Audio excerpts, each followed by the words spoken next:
Good afternoon, everyone. Welcome to the Mirowitz Center program this afternoon. We are so delighted to have Jennifer Phillips with us today. She is an MPA Research Center Program Manager at the Charles F. and Joanne Knight Alzheimer's Disease Research Center at Washington University School of Medicine.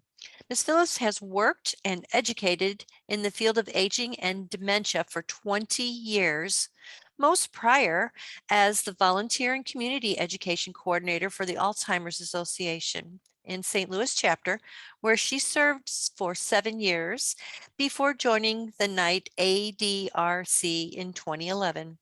Ms. Phillips received the Model Program Award from Alzheimer's Association National Headquarters in 2006 for the Volunteer Training Program, was selected at the St. Louis 2006 Volunteer Director of the Year by the Metropolitan Volunteer Management Association, and was awarded the 2014 Dorisime and Harvey Friedman Research on Aging Award from Friedman Center for Aging at Washington University and the Foundation for Barnes Jewish Hospital.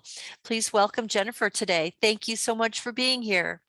Hi, well, thank you so much for having me. And it's wonderful to see such a robust crowd. So I'm appreciative to everybody for being here. I'm going to go ahead and share my screen and then just give you a quick overview about how we're going to do this. And then, okay, there we go. I want to make sure that I can see folks and see our talk. So what we're going to do during our hour today is talk a little bit about Alzheimer's disease in our older adults.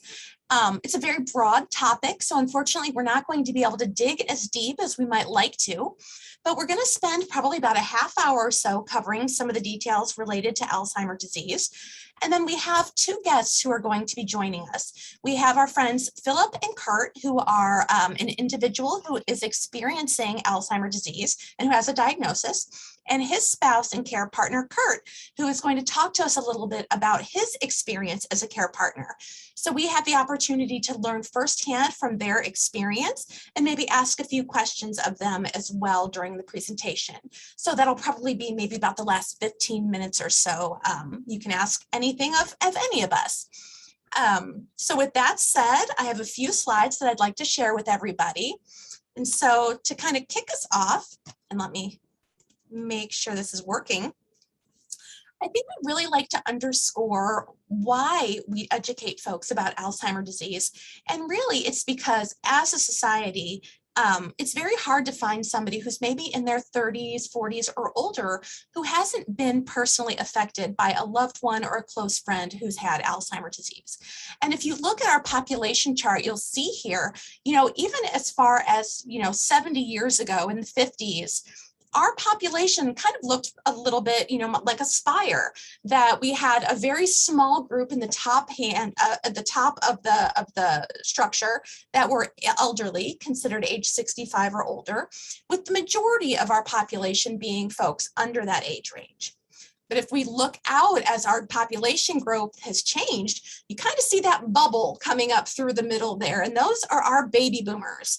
And we see that that huge population group is creeping closer and closer to the top until here we are now in 2021 with a very significant portion of our population that are now in the age of 65 and older.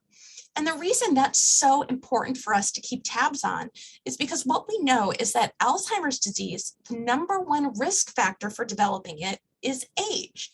And typically when we're thinking about age, we're looking at that age 65 mark because we know that's often when a lot of people might potentially start showing some of the symptoms or warning signs that we typically associate with Alzheimer's.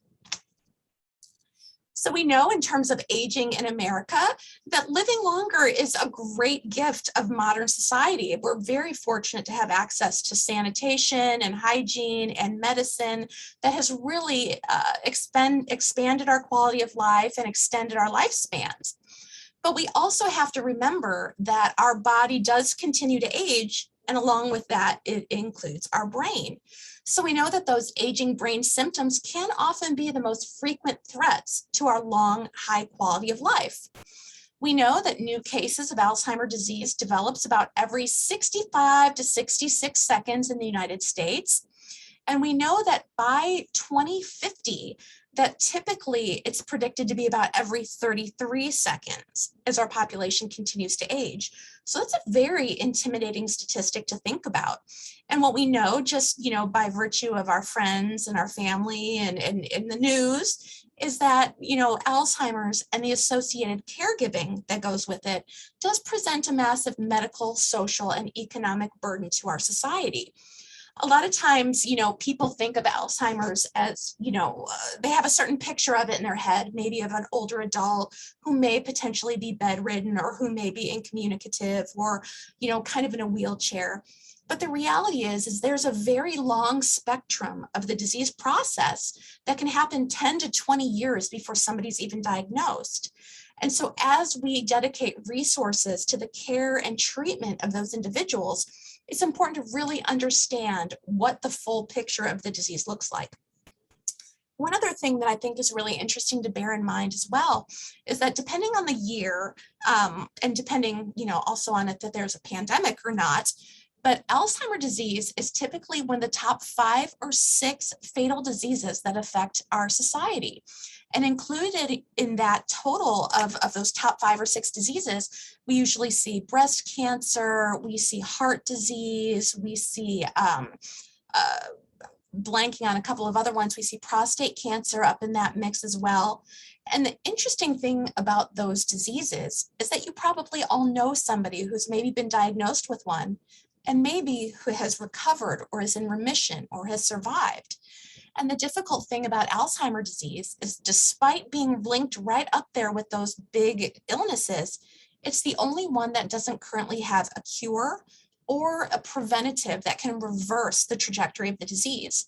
So we really are hopeful to see the same kind of strides that were made with heart disease and made with, breast cancer and prostate cancer really take hold and have those same kind of results with Alzheimer's care. So the first thing that we can't stress enough is that what is the difference between normal aging versus dementia? And it's knowing that Alzheimer's and dementia, those particular conditions, don't happen automatically to people as they age. It's not a given. So we do know that people will experience changes in their memory and thinking as they age. There'll be more slip-ups. I'm sure you've heard of senior moments, light confusion, but those are definitely not the same as the type of forgetting and confusion and deterioration that somebody will experience with an Alzheimer's diagnosis. So we do know that as humans, we all will have those occasional memory lapses. We've all probably walked into the garage and forgotten what we're going out there to grab.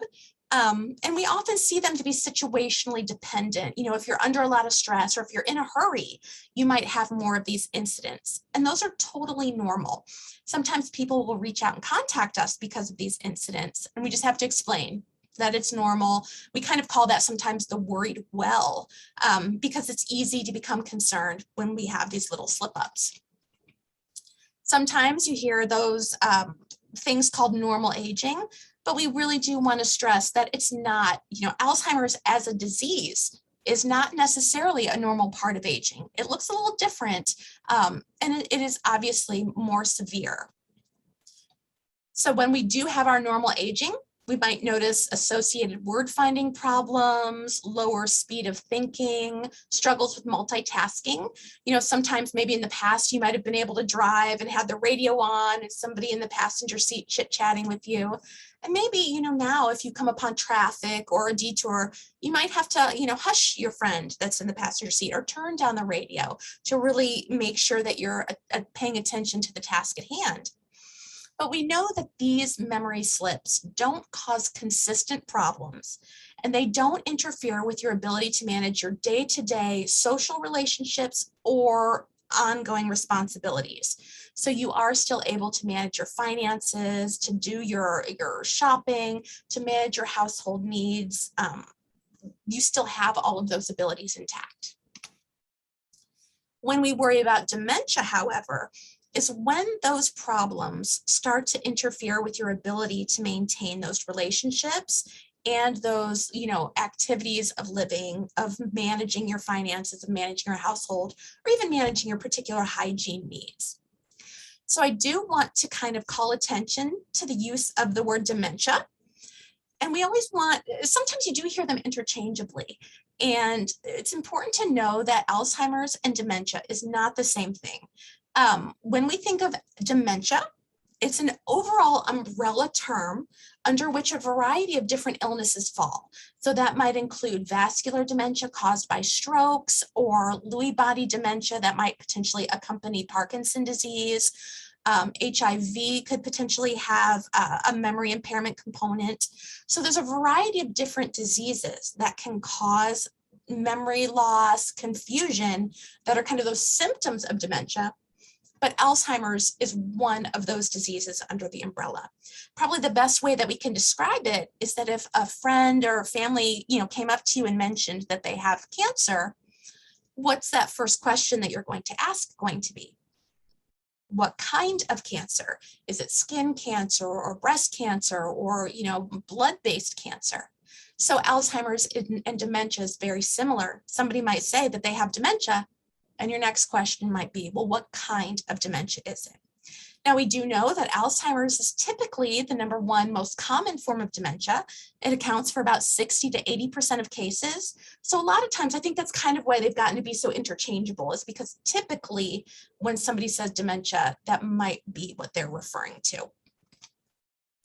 So as we think a little bit about what Alzheimer's disease is, the first thing to know is that it is, in fact, a disease. It's not laziness. It's not, somebody hits a certain age and doesn't bother to remember names or faces anymore. It is an actual physical and chemical neurodegenerative process that's happening in the brain. And that process is kind of as the result of continuous synaptic and neuronal deterioration. And I'll show a picture on one of my upcoming slides that really illustrates, when we say deterioration, kind of the difference between a healthy brain versus a brain that's affected by Alzheimer's disease. One thing that we really like to stress to people that's kind of a new type of thinking about Alzheimer's is that there are two major stages. The first is known as preclinical. So that's the type of Alzheimer's, or the stage of Alzheimer's disease, that might be even 5, 10, 20 years before anybody has even shown their first symptom. And that's the part where the disease is starting to have activity in the brain by depositing proteins and by, maybe having some minor inflammation. So that is called the preclinical stage, because typically there are no clues that somebody would have Alzheimer's at this point. It's clinically undetectable. The second stage that we think of is called the clinical, or the symptomatic stage.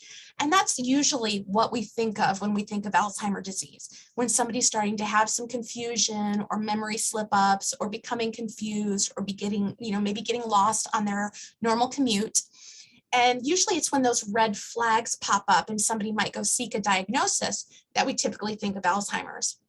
But another way to kind of borrow from our cancer analogy again is that, the day somebody discovers that they have a tumor is not the day they suddenly have cancer. That cancer had been active, building and aggregating cells for months or maybe even years before somebody discovered that tumor.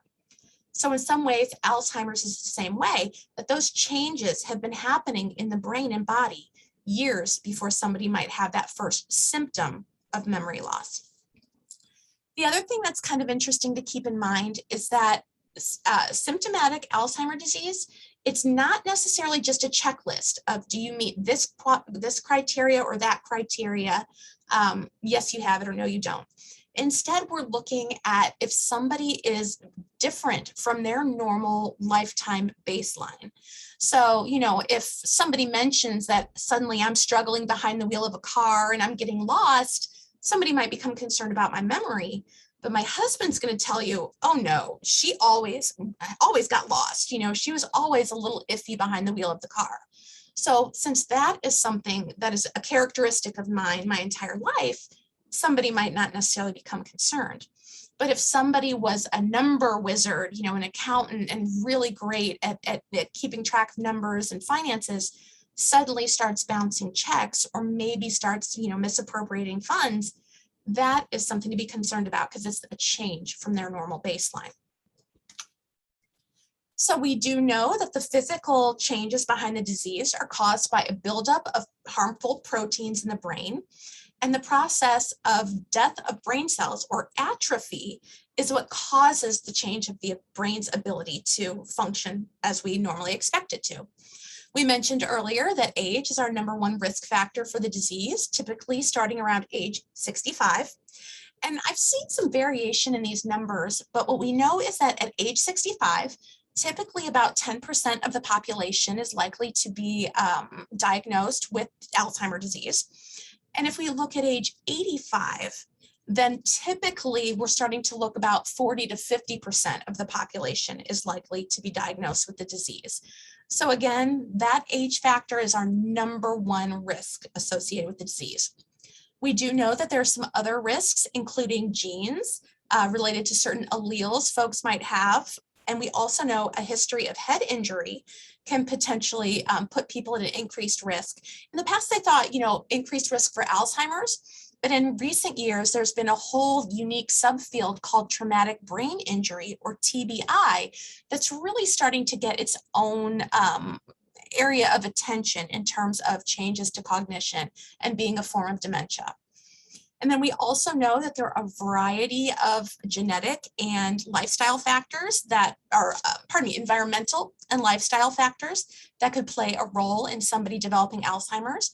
And that includes controlling risk factor for heart disease, high blood pressure, lack of exercise, depression, anxiety, depression, those two particular conditions, if they're left untreated over time, and diabetes could all potentially increase somebody's risk. But we can't stress enough that even though somebody might have these risk factors, they may not develop Alzheimer's. So their risk, they can increase somebody's risk, but they do not predict or automatically convey risk. They don't convey the disease to individuals. So it's always smart to maintain good numbers on these categories, to maintain a healthy lifestyle. But at the same time, somebody who has all of these factors might not develop the disease, or somebody who is a marathon runner and, controls all of their healthy lifestyle factors still may develop Alzheimer's. So it's very tricky that we don't want anybody to, go crazy trying to fulfill all of these particular things in a bid to potentially, rule out Alzheimer's. You want to be smart, you want to be moderate and take care of yourself, but you don't also want to make yourself crazy about it. So I mentioned the pathology behind the disease, and what you can see here in this chart is what a normal healthy brain might look like versus one that's affected by Alzheimer's disease.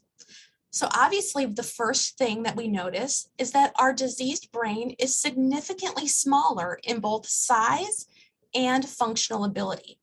And I think even just seeing that illustration really drives it home for people that, can we realistically expect the brain on the right to function at the same level that the brain on the left does? And the answer is no. It's obviously not an organ that is as healthy and functional as we want it to be. So this is caused by a combination of factors that are currently, hypothesized to cause the disease. Our scientists and researchers have a really great grasp of a lot of things happening with the disease, but even then, they're still operating under what are known as the beta amyloid hypothesis and the tau hypothesis. And that's that those are proteins that are aggregating in the brain that are leading to the downstream effects of this disease. So in terms of our beta amyloid plaques, those are formed by kind of impaired cleavage of a protein that we have in our brain. Everybody has beta amyloid, and during our normal function, it circulates in our brain, and then our body disposes of it by cutting it and clearing it away. When it comes to Alzheimer's, instead of cutting it and clearing it away, it makes kind of an incorrect cut. And instead of having a nice clean edge that we can dispose of, it has a sticky edge. And that sticky edge wants to stick to neurons, it wants to stick to other fragments of protein. And that is the start of our beta amyloid plaques. two things typically happen as a result of those plaques. One, our neurons are no longer able to send and receive chemical signals and messages like they're supposed to. And the second thing is our brain is aware that this sticky fiber, this sticky protein is in there, and it triggers an immune response to try to take care of it and get it out of there.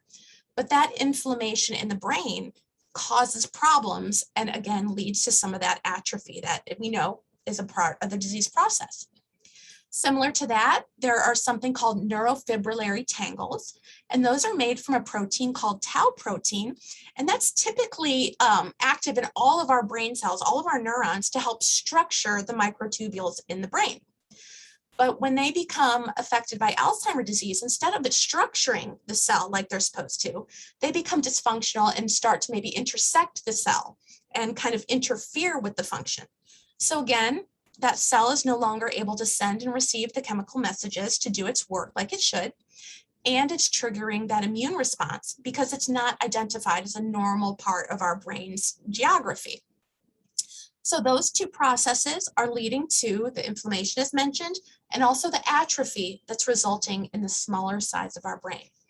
So sometimes when people, are visiting with grandma who might have memory and thinking changes, they might bring a photo album and think that maybe they can study the pictures of the grandchildren, or they might be able to talk about vacation to really convey the facts and drive it home what happened.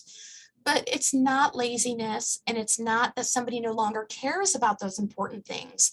It's that the brain is physically not able to function and maintain that information in a way that it normally used to.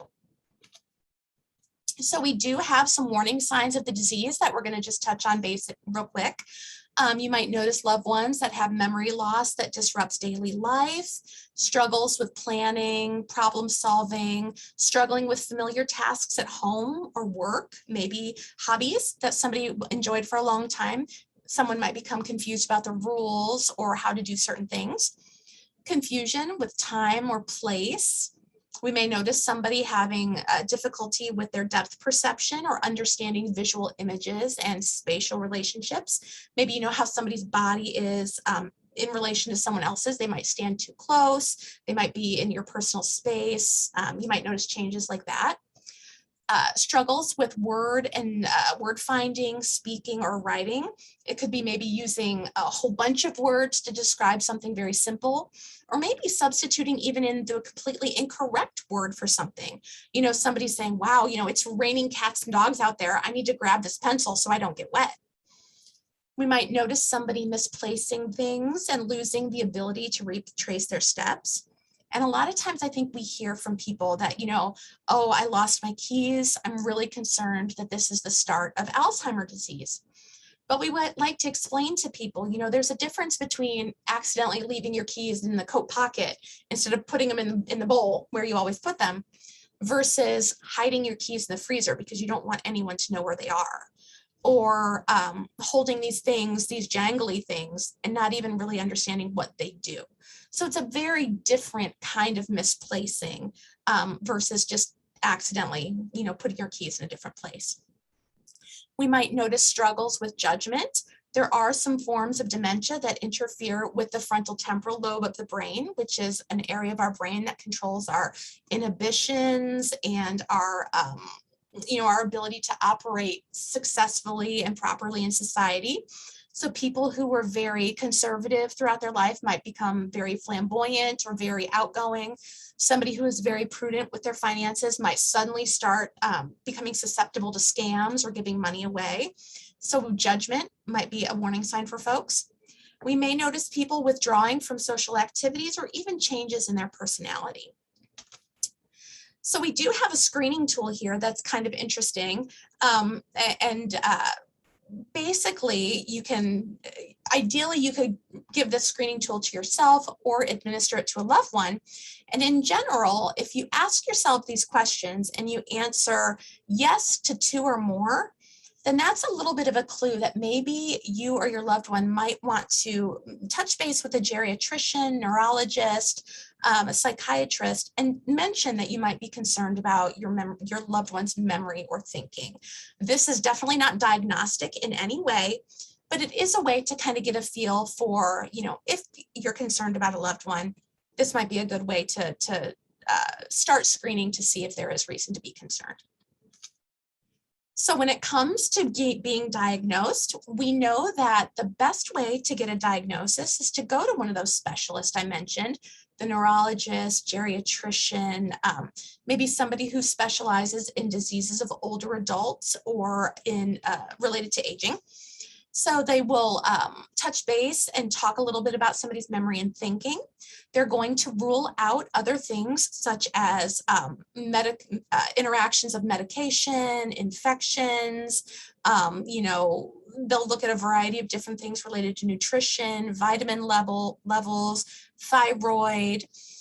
They'll do some pencil and paper tests, and they'll also do some physical and neurological exams. In addition to that, they're potentially going to do some other tests, such as a CAT scan or an MRI, to look at structures in the brain to potentially rule out tumors or blockages or stroke. They're going to screen for depression to make sure that that isn't a condition that's affecting things, because a lot of times Alzheimer's can look a lot like dementia, or pardon me, look a lot like depression, and vice versa. And then also look at as I mentioned, those vitamin and hormone levels. As mentioned, some of those things they're going to rule out include those mixed medications, metabolic and emotional disorders, eye and ear impairment. If somebody can't hear the story that you're telling, is it that they've forgotten about it, or did they never even hear it in the first place to remember? So they're going to look at things like that. They're going to look at nutrition, tumor, trauma. They're also going to look at potential infection and after effects from heart disease and atherosclerosis. So there are some medications to treat Alzheimer's, and that includes 3 classes of drugs right now. The first are known as cholinesterase inhibitors, and that includes some of the ones you might hear typically pretty often, such as Aricept, Exelon, or Razidine. I see those advertised a lot of times on 60 Minutes and Price is Right. So I don't know what that says about my choice of television programming, but I see Aricept quite a bit. And that probably is the #1 most prescribed medication for Alzheimer's because it's typically fairly well tolerated by folks.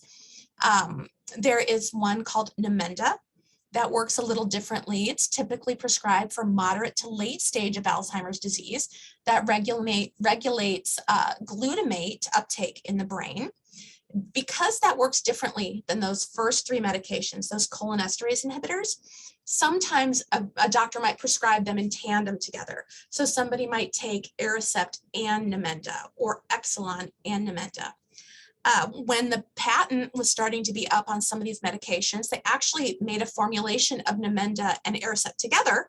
So you might also hear of somebody taking something called Namzaric, and that is just kind of a prepackaged combination of those Aricept and Namenda. The final medication that you may have heard of, it's been in the news quite a bit over the last 3 months, is called Aduhelm. So that is a very recently approved medication that has the goal of reducing beta amyloid plaques in the brain. So while those first few medications I mentioned are known as symptom modifying, those can potentially address some of the forgetting, some of the agitation, some of the restlessness.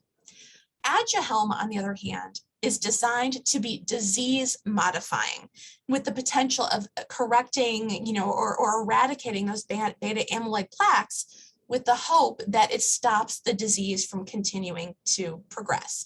So there's a lot of controversy about it. They're not entirely sure how effective the medication is. They're not certain how insurance companies will cover it, and they're not sure how people will pay for it. So we're all still watching how everything related to Aduhelm unfolds. And in general, the goal of any medication is to potentially alleviate symptoms, increase quality of life for individuals, and hopefully allow there to be time for somebody to specify how they would like to see their care plan put into place, their legal wishes put into place, to really help them age as successfully as possible while they have this disease. So just in general, the last few thoughts I'm going to share before turning the floor over to Kurt and Philip is, people always want to know what they could do to potentially reduce their risk for the disease. We always encourage folks to stay physically and mentally active.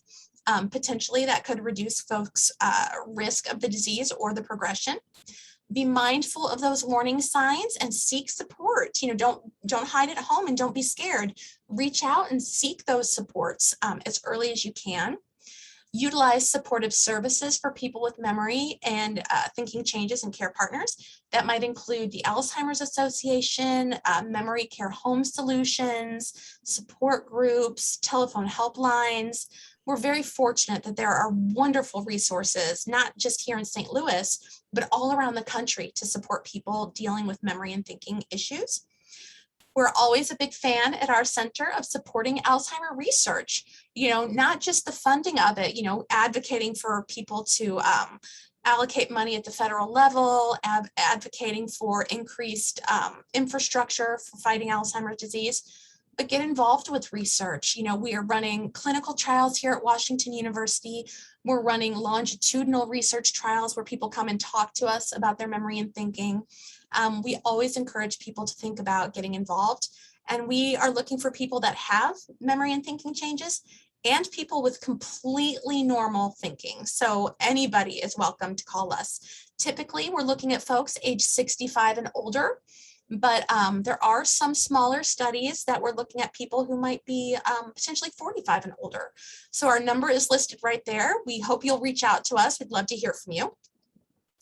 And just to kind of, conclude this portion, when you go to the doctor, make sure you are upfront, about the medications that you're taking, about over-the-counter supplements, natural and homeopathic remedies you may be taking, so that your doctor has a full picture of your medications and of your kind of health plan.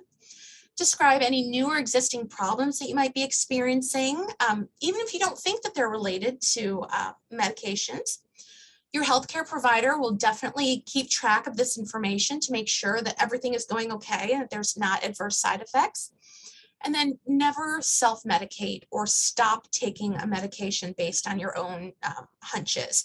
We don't want anybody to see something about the coconut oil supplement and start giving that to themselves at home, or start taking a ton of B12 or vitamin E at home without first talking to someone, because you might inadvertently do more damage to yourself than potential good. So we always encourage people to be mindful of that. So those are the bulk of the prepared comments that I made, but I wanted to Jennifer, we have one really quick question that maybe you might want to answer before we move on. It says, tell us about Prevagen. Okay. That was with Jonathan. Absolutely. I see that up there. Hi, Jonathan. And I'm not certain I'm familiar with Prevagen. Can you tell me, Prevagen, isn't that one of those over-the-counter memory aids, or am I thinking of something different? It's advertised on TV all the time. Okay. I have no idea what it is or any, what it is. It just says, if you want to improve your memory, you need Prevagen. Yes. Okay. Then I have heard of that at one point or another. We are always very cautious about things like that, because really there are a variety of different things that are out there, from compounds to potential over-the-counter medications, prescriptions. There's also a whole class of things called nutrafoods or nutraceuticals that people claim drinking certain drinks will improve your memory, taking ginkgo will improve your memory. The reality is that, there aren't millions of dollars invested into the medical infrastructure of drug development and prescription development. It's not willy-nilly. And if something that was already out there, such as a Prevagen or a nutritional drink, was going to have an impact, then it would be. So we always urge folks to connect with your medical professional, ask questions about compounds like that before potentially beginning your own regimen on that kind of thing. So, and then Jonathan, I see your hand up, but what we're going to do, if it's okay with you, is save our questions to the end, because I really am so appreciative of Kurt and Philip for being with us today. and to introduce them. I see them sitting at home and relaxing, it looks like. I was hoping you could come off mute and maybe share a little bit about your experience, maybe noticing some memory and thinking changes Philip had, and what kind of journey that opened for you. Sure. Hello, everyone. I'm Kurt Raywinkle. I'm Philip. And so Philip Lynn, he is my partner. We've been together for 18 years, and we've been married legally for seven of those. So if you want to tell them. Yeah. I'm really excited to be a part of this. I had witnessed Alzheimer's up front. My father was 60 and died from Alzheimer's. And I just had a funny feeling about it. And that I was going to be in the line to also. So I went to all kinds of clinics and different types of things, and it was just kind of like, it wasn't overwhelming at all, but it just, like I wanted something that would say, this is going to be good for you. So I forgot how we got hold of Wash U. Okay, Kurt will cover that, but it was just like a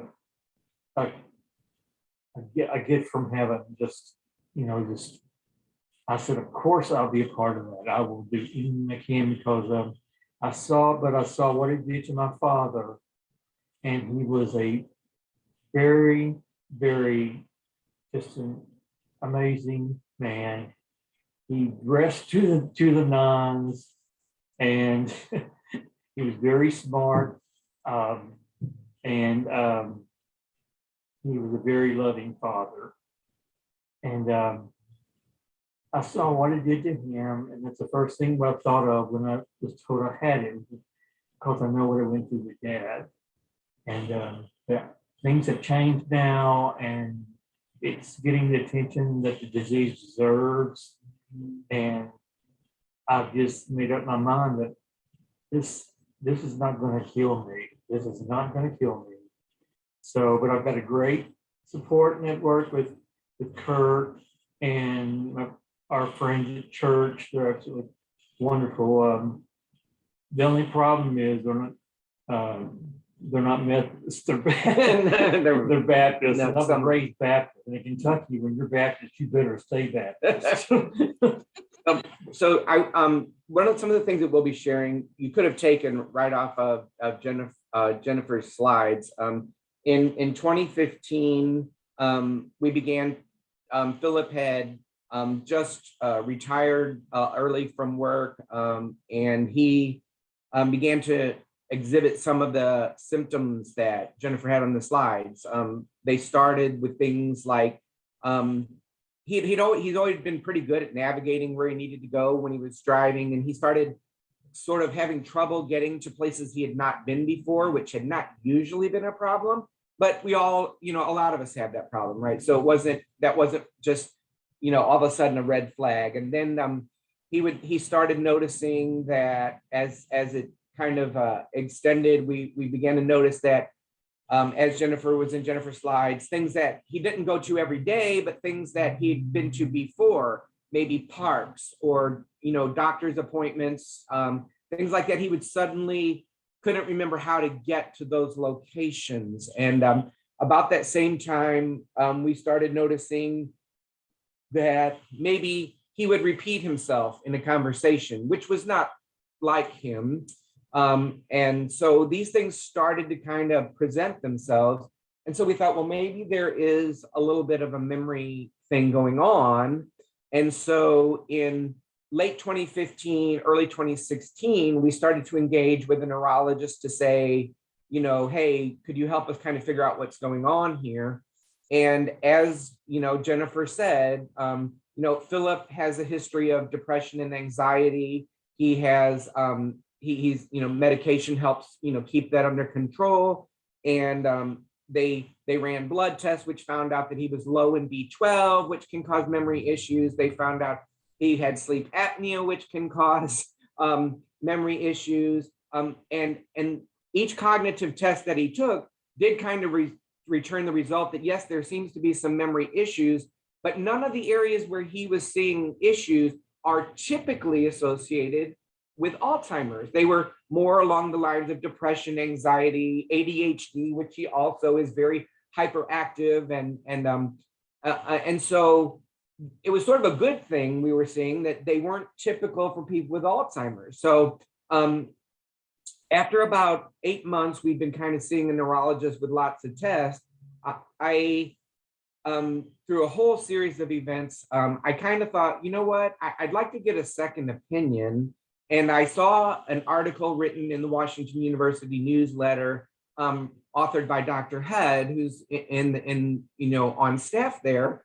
And so I reached out to her and I said, hey, my name's Kurt Raywinkel. This is what we're experiencing. And could I get a recommendation? And she responded very sweet, wonderful, and said, I'm very sorry to hear this. You really need to reach out to our friends at the ADRC. And so we contacted, at the time it was called the Night Memory Diagnostic Center. And we set up an appointment. And when we were able to go in and see them, they reviewed the results. They said, yes, this is not typical for Alzheimer's. We agree with the diagnosis, but there is a test that we perform here, which is the lumbar puncture that looks for the protein amyloids that Jennifer had shown in the slides.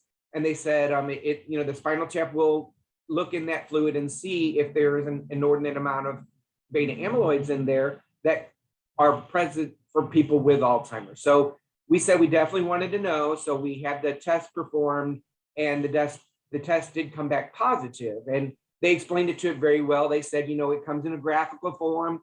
Everything to the left is negative and everything to the right is positive. And his is not extremely far to the right, but far enough that it's fairly conclusive that this is Alzheimer's disease. So that was it came as a blow, because, it's never a diagnosis that you want to hear, but in a way, it was somewhat kind of a relief, because we're like, okay, now that we know what it is, we can start to try to figure out what our next steps are. And so Philip was very diligent with the initial things that Jennifer has already mentioned, things that you can do to help slow the disease for natural means, like staying physically exercise, because that helps, staying emotionally and socially active and engaging your brain, and doing a lot of the little things that they mentioned. And Philip has been very diligent to do that. And then our doctor at the ADRC, he asked us if we were interested in participating in the clinical trial. And we had already discussed it, and we said, yes, we were. And I had actually been looking, there's a website called trialmatch.com, which kind of helps you kind of look at the different clinical trials that are potentially out there and kind of help you kind of sort through them. And I was a little despondent because all the clinical trial medications that they were currently testing were, as Jennifer described, they were for to treat symptoms. They were to help with some of the memory issues, or help with some people develop anger and aggressiveness as the disease progressed. So there were medications to kind of help deal with that, but none of them actually were to affect the underlying disease, as Jennifer discussed earlier. And so they recommended one that Washington University was just starting to get underway with, which is the ENGAGE study, which uses the aducanumab drug, which is now under the brand name Aduhelm. And so I took the material and my jaw hit the floor, because, it specifically was targeting the protein amyloids with the end result to, it was never advertised as this is a cure, a potential cure. It never they said the goal of this drug is to show that it can help retard the progress of the disease and maybe help, keep a person stable. So I mentioned that up front because that's part of the controversy over the approval of Aduhelm, is people are saying, well, why are they doing this if it's not a cure, right? So they never advertised it as a cure. It's still not a cure. Its goal is to help slow the progress of the disease. And we can talk a little bit about that in a minute. But So we started and we enrolled in the program. The screening process was very extensive. There were they received about 300 applications, from my understanding. The screening process is so arduous that I think they did screen about 100, and of those 100, there were 7 that were included in the clinical trial. And Philip was fortunate enough to be amongst that group. We started receiving the medication in November of 2017, and after about 3 months, we were having dinner with some friends, and you want to tell them what they said? They said hey, to I forget who they said it to. Both of us. Yeah, both of us. That Philip's not repeating himself like he used to. He's not, saying the same thing over again. And I didn't even notice it, but they did. They did. So they were quick to tell me that. So I started to kind of notice that on my own, but I wasn't sure because, when you're with someone every day, if something changes slowly over time, you don't always notice it. But yeah, some of our friends started to question. They said, I've noticed that, Philip's not in a 20 or 30-minute conversation. He's not really doing that repetitiveness as much. And I said, I thought maybe that was the case, but I wasn't sure until everybody else started noticing it. And so we started seeing little things. And then alongside of the clinical trial, we were still engaging with our neurologist who then, and every 6 months, they were doing a cognitive assessment. And as unfortunate it is, most of the time, it is to monitor the patient to see how they are progressing, actually how the disease is progressing, which typically results in a decline in cognitive behavior. And what we found is that in the first year, or after he'd begun taking the aducanumab, is that his tests remained very, very stable, but in the areas of short-term memory, he actually showed improvement. And the nurse practitioner who administers the test said, she goes, I cannot overstate this, that people with Alzheimer's do not get better. At best, they maintain, but over time, they tend to decline. And in Philip's case, at worst, he's maintaining, but in the areas of short-term memory, he actually showed marked improvement. And for 6 months, for a couple of consecutive tests, he did continue to show improvement. At which point, after about 12 to 18 months, he did kind of plateau, and he's been maintaining very, very well, which is, I think, a testament to the results that we were seeing from his participation in the drug trial. I will caveat that by saying that not everyone in the trial had demonstrated that level of a positive response to the drug. So that I say that to say that, because that again is part of the controversy, is it seems like some people are seeing fairly good results, and not everyone is seeing that good of a result. So we did see that he has been demonstrating very good results from participating in the trial. I will say that we started in November of 2017, and then by around March of 2019, the Biogen company decided to stop the trial because the initial results from the sister trial that was going on, which preceded it slightly, was showing that it wasn't meeting the effectiveness of it definitely proved to reduce the plaque and eliminate plaque, but it wasn't demonstrating a cognitive benefit that they had expected. And so they stopped the trial in March, and then in about July of that year, about 3 to 4 months later, they came back on within the media, and they admitted that they stopped the trial too soon, and that as data from Phillips' trial continued to come in, it did demonstrate that there was effectivity. So that's again part of the controversy with the drug. Is the one trial showed that it wasn't very effective or had little to no effective, and then the second one, which was actually a much bigger trial, did show that it was having effectivity. So when they approved the Aduhelm for public release, the FDA did so under the provision that Biogen needed to provide additional follow-on data demonstrating the effectivity, or they would eventually just stop allowing the drug to continue to be used until they can demonstrate that data. So they started a follow-on trial for those that were participated in the ENGAGE study. It was optional again, and to help them collect more data to show if in fact the drug is effective for those that are participating. So Philip can kind of talk about how he feels about the trial, about having to get an intravenous infusion every 4 weeks, as well as lots of MRIs and lots of PET scans and lots of blood tests. But how do you feel? What do you feel about? Walk to a break. It wasn't really hard for me to say yes, I'll be in this trial, but I can't say enough about it.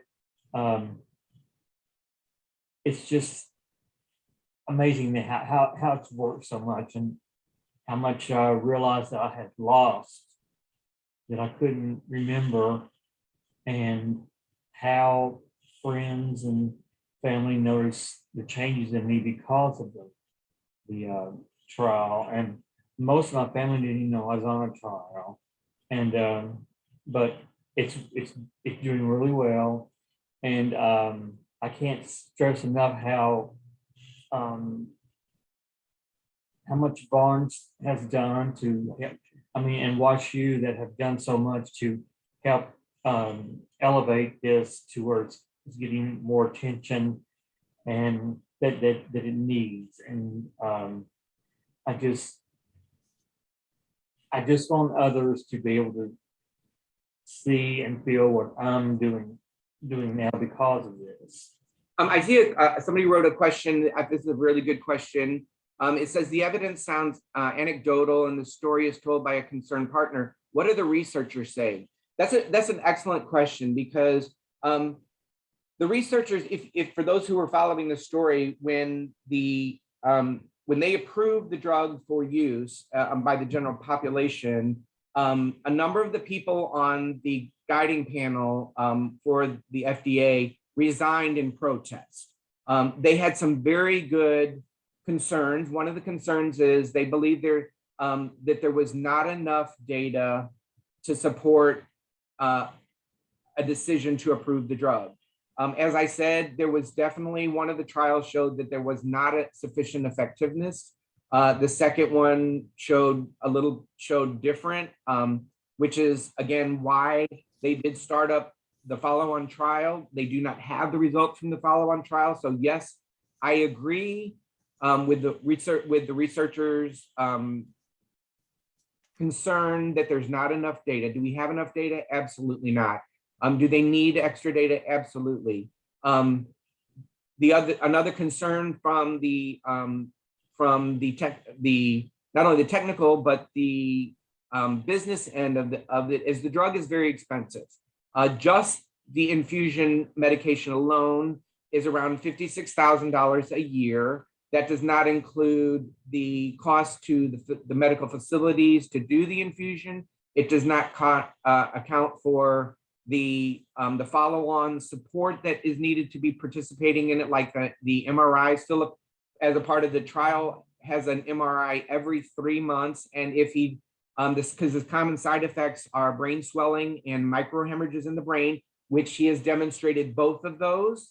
And so they monitor for that regularly. So that's an additional cost. If the doctor that's prescribing it for the general population, if he's doing due diligence, he'll want to ensure that his patients have those, because when the protocol he's under, when he exhibits brain swelling, the protocol mandates that he stop getting dosages of the infusions until the brain returns to normal. And if there are microhemorrhages, to make sure that the microhemorrhages have stopped.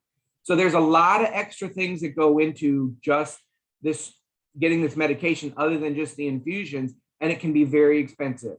I say that because there are a lot of questions on how much will, Medicare or Medicaid, pay for, and how much will insurance companies pay for if you're under the age of 65. It's very expensive. Who can afford these? And these are all very, very valid questions, all very important things that we have to understand, and we have to come to some conclusions about with regards to this medication. One of the things that I bring forth is that I understand all of these concerns, and I totally agree that not everyone will see the benefit that Philip has been exhibiting from this medication. But for a lot of people, this medication does provide a sense of hope that's never been available to date without this medication. All of the medications, as Jennifer showed in that slide prior to Aduhelm, are symptomatic drugs. They do nothing to slow the progress of the disease. This is the first medication that actually shows at least some evidence that it does actually retard and slow the process of the development and progress of the disease, so that a person has an extended and a better quality of life while continuing to work with the disease. So that's a great question. Any other questions? Oh, and I just wanted to share too, I really think your story kind of underscores part of the Alzheimer's story in general. Folks around here say if you've seen one individual with Alzheimer's disease, then that's just it. It's just one individual, because everybody's symptoms will be slightly different. Everybody's progression will be slightly different. And similar to both Aduhelm and even the Ariceps and the Nimendas, everybody's responsiveness to the medications is different. And so it's really interesting about how many variables there are in this big package of things that will affect somebody's ability to receive a diagnosis, to receive treatment. It's challenging in a lot of ways. And I think people see that in the medical office, and I think they see it at home as they are caregiving for a loved one with the changes of the disease, because everybody is going to be very unique in how all of these things happen. So I know we've had so much information we wanted to share with you today, but we do have a little bit more time left. If anybody has questions, either for me, for Kurt, for Philip, we'd love to be able to answer those for you.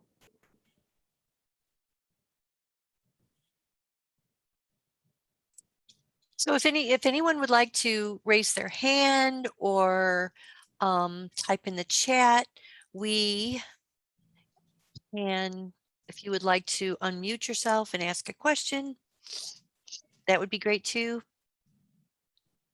And one thing too, I want to say is I'm just so grateful to Kurt and Philip for being here, because, there was a time, maybe even just 20, 25 years ago, where people would not be forthright in sharing their experience, and we've learned so much about this disease. But one of the most important things we've learned is that just like somebody may go on to develop, a cancer or this or that, there's nothing somebody did. There were no lifestyle choices someone made. There were no, somebody way back in the day told me that if she hadn't mowed the lawn without a hat on so many times, this probably wouldn't have happened to her. We know so much now, and we know that there is no reason to be ashamed. There's no reason to not be forthcoming about it. And the advocacy that Kurt and Philip are doing is really amazing to bring attention to the disease. And I'm very grateful for that. Thank you. You're welcome. And I will say, one of the Thank you. things I'd like to say is that one of the things about aducanumab or Aduhelm is that this aspect of hope, not just for this particular drug, but the fact that, as Jennifer said, we are learning so much, and we're learning so fast and so much so quickly. While this drug was never advertised as a cure and is not a cure, there are also ongoing studies like with the tau proteins that Jennifer mentioned in her presentation. And while neither one of these in and of themselves may be a cure, we don't know that at some point, maybe some combination of these two, or maybe the addition of a third, or some combination may actually not only halt the disease, but actually stop the disease completely. And that would be as close as you can get to a cure. And then in one of the aspects that Jennifer kind of briefly mentioned in hers is Philip also is participating in a genetics study to help determine and find those that are predisposed to Alzheimer's. And maybe these drugs administered early in a person's life might be able to prevent the onset of the disease, which would be preventative, and it would be wonderful if they can deduce that from the information as well. Absolutely. Absolutely. Jennifer, there's a question that you probably want to blast out to everybody. It says, can you put the number to call again to participate in studies? Absolutely. So the Memory and Aging Project, which is a group with which I'm affiliated, you can call us anytime at 314-286-2683. And you can just mention that you'd like to learn more about research and we can get you directed to the right area. And there's a whole variety of things. There's driving studies, there's studies looking at sleep, there's looking at the gut biome. Really, there's a whole variety of things. We'd love to tell you a little bit more about those and see if it's a potential match. And I can also share the contact information in an email to everyone. And everyone, I want to also know this has been recorded in the event that you want to watch it again, or if the information was very helpful and you want to share it with a friend, that will be available on our website, and I can put that in an email as well. So the link to the recorded information. So just so you know that it'll be out there and available. Wonderful. We're so thankful to everybody for being here today and learning a little bit more. Thank you. Thank you very much, Jennifer. Thank you, Kurt. And I'm sorry. And Philip? Philip, I'm sorry, Philip. That's okay. My mother could get your name. Don't worry about it. I was hoping your puppy was going to face the camera. I wanted to see that cute face. All right. All right. Goodbye, everyone. Thank you and have a wonderful day. Have a happy Thanksgiving, everyone. Thank you. Thank you. Thank you. Careful.